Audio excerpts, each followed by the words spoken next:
Hey guys, in this video I'm going to show you how you can add the photo overlay in CapCut for PC. So for example, I'm just going to add the main photo to the track, and to add the photo overlay you can select the photo and put on top another clip like this.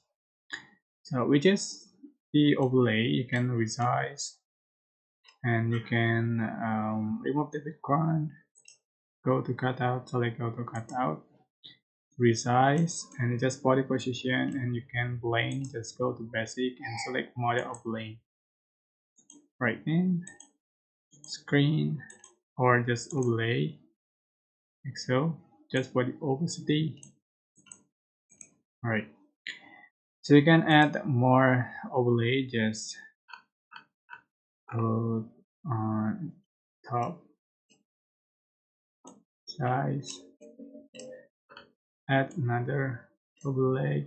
You can put more than one overlay, so this maximum is 6 overlays. Alright, that's how you can add the photo overlay. I hope this tutorial was helpful for you guys. Don't forget to like, comment, share, and also subscribe. If you have any questions, please leave in the comment section below. Thank you so much for watching.